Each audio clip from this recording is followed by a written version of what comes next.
अस्सलामु अलैकुम वरहमतुल्लाहि वबरकातुहू। नादरीन इकराम, उम्मीद करता हूँ कि आप तमाम ही हज़रात खैरियत से होंगे। नादरीन, जैसा कि आप तमाम को मालूम ही है कि महाराष्ट्र के अंदर सियासी माहौल गरमाया हुआ है, जिसके चलते तरह तरह के उल्टे सीधे बयानबाजी वहाँ पर चल रही है। अभी पिछले दिनों आपने देखा था कि नितेश राणे ने असदुद्दीन ओवैसी और उनके भाई अकबरुद्दीन ओवैसी को गाली तक दे दी थी, और अब फिर से उनका एक खतरनाक बयान निकल करके सामने आ रहा है।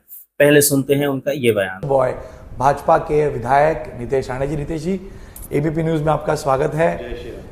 जय श्री राम से आपने शुरुआत किया है, टीका आपने लगाया है, और पिछले कई महीनों से मैं देख रहा हूँ आपको जिस प्रकार हिंदुत्व या हिंदुओं की भावनाएं हैं उनके साथ खड़े रहने का एक आपने कोशिश जो आप कर रहे हैं, उसकी वजह से जैसे हम कहते हैं तारीख पे तारीख, वैसे ही केसेस पे केसेस आप पे गिरते जा रहे हैं।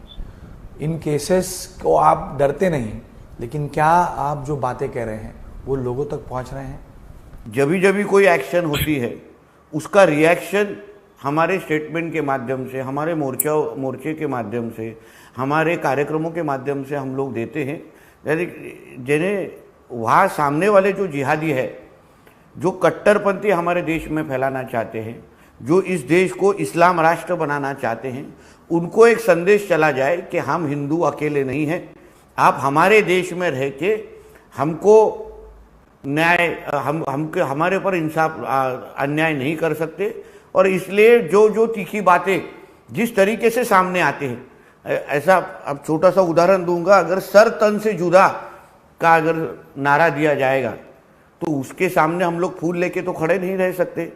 तो जब भी हम लोगों ने कभी वक्तव्य कभी किया है गणेश जी, तभी अगर आपने पूरा अगर घटनाएं देखी है तो वो एक्शन टू रिएक्शन रहा है, और आगे चल के भी ये एक्शन टू रिएक्शन ही रहेगा। और हिंदू समाज आज अगर आप महाराष्ट्र में कहीं भी जाएंगे तो हिंदू समाज जागरूक हो चुका है। हिंदू समाज आज उसको समझने लग गया है कि आज अगर हमने हमारी खुद की लड़ाई लड़ी नहीं तो कल हम हमारे घर की पूजा भी कर नहीं सकते। ऐसी परिस्थिति महाराष्ट्र में हो जाएगी। सवाल यही है ना कि आप कह रहे हैं कानूनन कार्रवाई होनी चाहिए, तो आप अगर वो कुछ गलत कर रहे हैं, सरकार आपकी है, गृह मंत्री आपके हैं, केंद्र में आपकी सरकार है, आप तो कानूनन कार्रवाई कर सकते हैं। ये मुस्लिम द्वेष फैलाने की वजह या जरूरत क्या है? पहले तो कानूनी कार्रवाई के लिए हम लोग उसका समर्थन करते हैं और हम लोग भी उसके लिए रुके हैं। मगर जैसे हम लोग रुके हैं, सामने वाले जिहादी रुके हैं क्या, उसके बारे में आप जरा मालूम। आप सीधे जिहादी कह देते हैं उनको, क्योंकि सारे मुसलमानों के खिलाफ गणेश जी ये बार बार मैं हमारे सारे स्पीचेस में और हमारे सारे प्रोग्राम में हम लोग बता रहे हैं, हमारे सारे मोर्चाओं में बता रहे। गणेश जी, आप भी आपके चैनल के माध्यम से मैं महाराष्ट्र के मुसलमानों को कहूँगा कि हम सभी मुसलमानों के खिलाफ नहीं हैं। बिल्कुल आप कहते हैं। जो हमारा जो मुसलमान, जो राष्ट्रभक्त मुसलमान, जो ये देश को अपना देश मानता है, जो तिरंगे को सलाम करता है, जो राष्ट्रभक्त मुसलमान जब भी गणेश चतुर्थी की जो विसर्जन की जो प्रोसेशन निकला, मिरवणुकें निकली, उसके ऊपर जो पथराव हुआ, उसका जो विरोध करता है वो मुसलमान हमारा है, वो राष्ट्रभक्त, और वो आज भी हमें समर्थन करता है। हम हिंदुस्तान की बात करते हैं, आप हिंदुस्तान की बात करते हैं, आपकी बातों से तो ऐसा लगता है कि कहीं ना कहीं हिंदू ही खतरे में है।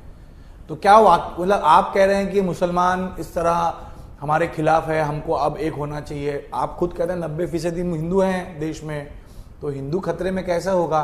देखिए, फिर बोलता हूँ, आपके सवाल में आपने मुसलमान बोला, हम जिहादी मुसलमान के खिलाफ है। आपके सवाल में थोड़ा तो आप उसको जिहादी जोड़ देते हैं। हम जिहादी मुसलमान है, जो हमारे गणेश चतुर्थी के ऊपर पथराव करता है, वो जिहादी मुसलमान ही है। क्या सरकार आपकी वापस आ रही है? क्या हिंदू या हिंदू वोटर, जिसको आप अपना बहुत प्रिय मानते हैं, जीत दिला पाएगा? क्योंकि सवाल इसलिए है क्योंकि शिवसेना भी कह रहे कि हमारा हिंदुत्व है, हम तो हिंदुओं के साथ हैं। वहीं कांग्रेस के साथ मुस्लिम दलित का एक समीकरण जुड़ा हुआ है जो लोकसभा में दिखा। जिस तरीके से लोग चुनाव के बाद इस महाविकास आघाड़ी के जो उम्मीदवार जीते, उनकी जो जीत की रैलियां निकली, उसमें हरे झंडे फड़काए गए, वहाँ पाकिस्तान जिंदाबाद कहा गया, वहाँ हरा गुलाल फेंका गया। ये सारी चीज़ हमारे यहाँ के हिंदू समाज ने अच्छी तरह से देखा है। इसलिए मुझे विश्वास है हमारे महाराष्ट्र का हिंदू समाज, हमारी हिंदुत्ववादी विचार की सरकार फिर एक बार महाराष्ट्र में लेके आएगी। तो देखा आपने इस वीडियो के अंदर किस तरह से खुले लफ्जों में खुले मंच से मुसलमानों को जिहादी जिहादी कहकर पुकारता हुआ ये शख्स नजर आ रहा है। अल्लाह तबारक व तआला महाराष्ट्र के मुसलमानों की और ख़ास तौर पर पूरी दुनिया के मुसलमानों की हिफाजत। अस्सलामु अलैकुम।